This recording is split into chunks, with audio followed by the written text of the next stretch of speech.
Hey Frag fam, Corbin here again from Northwest Scent. Today we're going to be doing another video in my 5 recently discontinued fragrances you should purchase now series. So we got actually 6 fragrances here today. One of them I'm just going to throw in as an honorable mention, but there's really kind of 2 honorable mentions here and you'll see why here in a second. But again, a total of 6 fragrances in this video. Some of these have been recently discontinued, others it's been a couple of years, but they really haven't started drying up in stock until more recently. And for the most part, you can still find all of these for the same price that it was going for when it was still in production. So if you guys are interested in hearing about these 6 fragrances, please stick around. But first, let's roll that intro.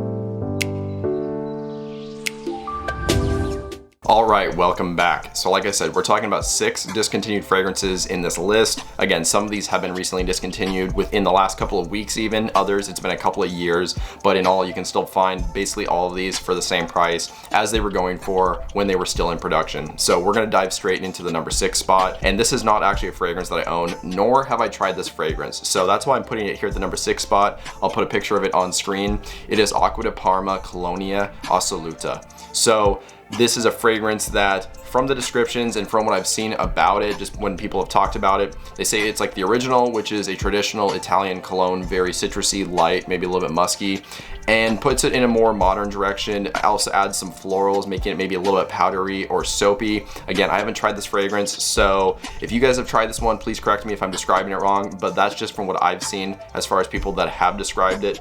Again, this has been discontinued since I think last summer is when they actually officially discontinued it.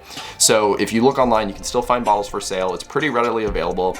So this isn't necessarily one that maybe you have to go out and get this instant, because I think there will be stock going around for a little bit of a while, mostly because it's not a super popular fragrance. Just like the House of Acqua di Parma, it's not the most talked about house, and this is certainly not their most talked about fragrance. And because of that, I don't think the stock is going to dry up as quickly. However, just so you guys do know, it has been discontinued for going on almost a year at this point. So it is definitely worth checking out if you guys are interested in that particular style of fragrance. So again, at the number 6 spot, that was Acqua di Parma Colonia Assoluta. Okay, so the fragrance at the number 5 spot is another one that I do not own, and nor have I tried this one either. So again, that's why I'm putting it towards the back of the list, you could say. So this one is from Zoologist, and it is Zoologist Bat. Now, this one's actually been discontinued going on 2 years. It got discontinued in summer of 2019. Now, I don't know about you, but I certainly didn't know this one was discontinued until recently. This is one that you see, as far as Zoologist fragrances go, pop up quite a bit. This is one that you get sold a lot. It's fairly popular, and just because of that, it didn't really strike me as being a discontinued fragrance. However, it has been discontinued. You can still find samples and I believe travel atomizers on the Zoologist website, but they do not sell full bottles anymore. If you're looking for a full bottle, you're gonna have to find it from somebody on Facebook, eBay, or maybe some kind of discounter if they do pop up from time to time. But for the most part, as far as just the website themselves, you're not gonna be able to find a full bottle. So this one, like I said, I haven't tried it. I don't really know what it's about, but I've heard it is a very unique fragrance. It has like this kind of soil accord going on with some dried fruits and stuff. It sounds really interesting to me. And actually, I am kind of interested in maybe looking for a bottle now that I know it has been discontinued. Again, if there's any Zoologist fans out there and you didn't already know, Zoologist Bat is another fragrance that has been discontinued. So look for it while you can. So again, at the number 5 spot, that was Zoologist Bat. So next, at the number 4 spot, now we are getting into the actual fragrances that I own full bottles of. So I'm fairly familiar with all these scents, and starting us off here at the number 4 spot, this one is from John Varvatos, and it is Dark Rebel, just the original. And this is actually a really, really good fragrance, especially for the price. This is the 2.5 ounce size bottle, and you'll see these particular sizes pop up at not discounters but the rack stores pretty often. You probably see these show up on discounters as well. I bought this one right here for $24.99, and that was at TJ Maxx, I believe. And these pop up quite a bit. Like I was saying, it seems like every other time I go to a rack store, I see John Varvatos Dark Rebel on the shelves. So if you're interested in the description of this one, or you have been for some time, now's the time to do it, because it has been discontinued and the prices are definitely going to go up on this one because of its popularity. So this fragrance, Dark Rebel, as you can probably tell from the name and then of course the look of the bottle, this one is very dark, almost gothic. It has rum, there's sugarcane in here, leather, there's some pine tree, tobacco, There is some woody notes, vanilla in here. There's a lot going on, and it smells really, really good. So you get this booziness. It does have a sweet side to it from that sugar cane. That vanilla contributes to that, of course, as well. You definitely pick up on that leather. This almost smells like a biker kind of a scent, you know, with like the leather jacket. I could totally envision that. The woody notes are definitely there in the back, providing kind of this darkness. And in all, it just smells really good. The tobacco is there as well. So you get all of this. It smells really nice. Not the best performance. I get about 6-ish hours, but for the price, you can't really complain. And like I said, this one's been discontinued, so you should definitely get it while you can. So again, at the number 4 spot, that was John Varvatos' Dark Rebel. At the number 3 spot, we have a really affordable niche fragrance. This one comes from a fairly expensive niche house. Some of their fragrances sell for $200, $300, or even above that. This fragrance, even though it's on the cheaper end as far as pricing goes, the quality is all there, and it's really sad that this one's been discontinued. Definitely check it out if you can. This fragrance is from Penhaligon's, and this is Baiolea.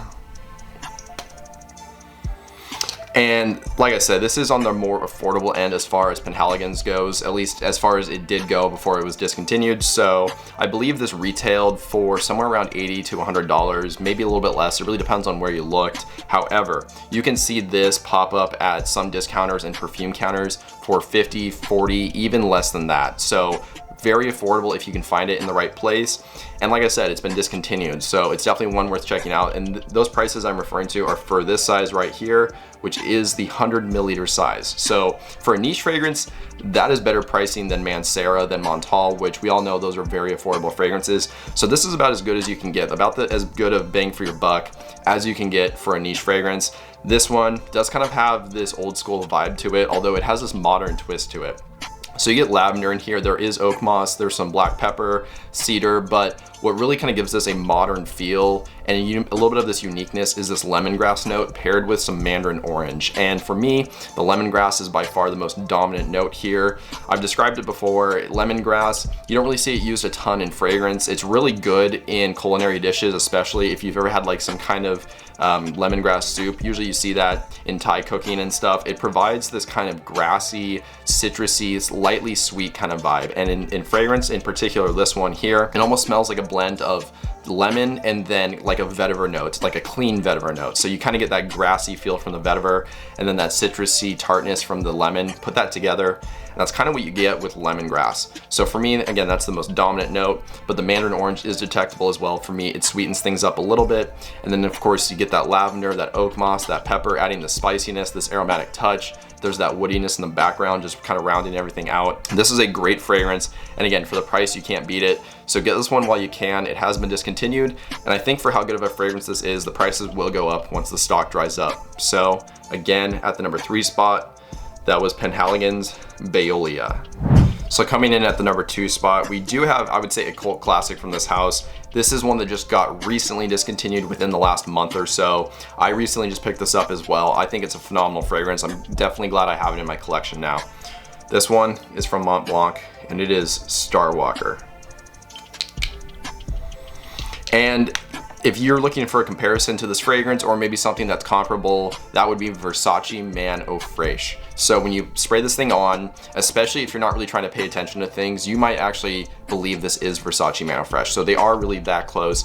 Although if you do put them side by side and you try and concentrate on the notes, you really can start picking out these differences. For one, this is a lot smoother, whereas Versace Man Eau Fraiche is pretty sharp, especially upon application and those first few minutes. This one's pretty smooth right from the first spray, and that just kind of lasts all the way into the dry down. I think you get this more well-roundedness from the bamboo in here.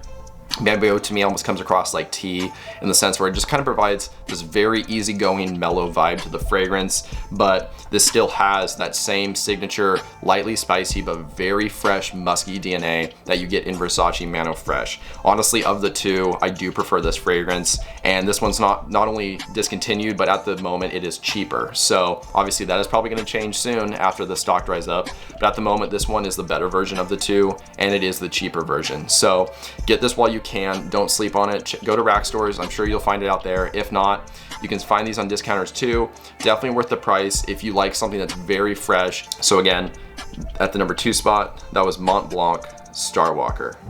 And finally, at the number 1 spot, we have a fragrance that got discontinued within the last 2 weeks. So this is an extremely recent discontinuation.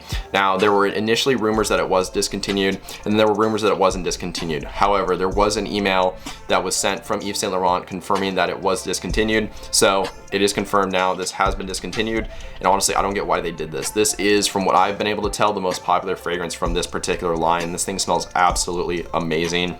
This one, it's from Yves Saint Laurent in their Less Exclusives line, and this is Tuxedo. God, this smells so good. I do not know why they would get rid of this fragrance. Like I said, I believe this is their most popular from this line. So there's fragrances like Kaftan, Kaban. There's a bunch of others in this exclusive line as well. And this is the one that I see get the most talk. You see this thing get sold all the time. You see people buying it all the time. It just gets, like I said, a lot of conversation goes on around this fragrance. And they discontinued it. I'm not entirely sure why. Like I said, a great fragrance though. There's a reason it gets all that talk. So if there was any fragrance on this list that I would recommend you guys go get a sample of if you've not tried it, it's gonna be this one, because you might, if you end up enjoying it, you might wanna end up buying a bottle, because pretty soon they're gonna be selling for a lot more than they already sell for. And this is not a cheap fragrance right now. And this is a 2.5 ounce size. And it's a good price if you can find this for $150. If you can find the larger 4 ounce bottle for $200, you're doing really well. So I could easily see the prices going above $300 for this fragrance because it smells so good. Speaking of the smell, this one has dominant notes of violet leaf. There's bergamot in here. There's rose, some patchouli, and then vanilla as well, among some other notes. So it is a men's floral fragrance. Of course, you get that violet leaf and then the rose note, although to me it's not very feminine. The rose here is definitely tolerable, and that's coming from a guy that doesn't enjoy rose that much. So I enjoy this fragrance a ton. So even if you don't like rose, you still might like this one. The bergamot there just adds a nice little bit of zinginess at the top. It kind of offsets the dark, rich floral notes in this fragrance. And like I said, there's that patchouli and that vanilla in the base, which really makes this a very rich fragrance. So this is on the very jammy floral side and the sweet side. So this is very rich, not something you're gonna wanna wear when it's over 100 degrees and humid out. Definitely a colder weather or nighttime fragrance for dressier occasions. Again, sadly discontinued. Check this one out while you can. So again, at the number 1 spot, that was Yves Saint Laurent's Tuxedo. Well, there you guys go. That was 5 recently discontinued fragrances you should purchase now, or as I should technically say, 6 recently discontinued fragrances. If you guys enjoyed this video, or maybe if you learned something, I would really appreciate dropping a like just to show your support, and then that way more people can see my videos on YouTube. Additionally, if you want to write a comment, maybe just let me know your thoughts, as well as some new video ideas or topics, that would be great too. And since you're down there doing all that stuff, if you have not already, if you could hit the subscribe button and then the bell notification, that would be amazing. That way you stay up to date on new videos whenever they get released going forward. But with all that out of the way, that's all I really have for you guys today. So I hope you have a good one. Stay healthy, stay wealthy, and smell great.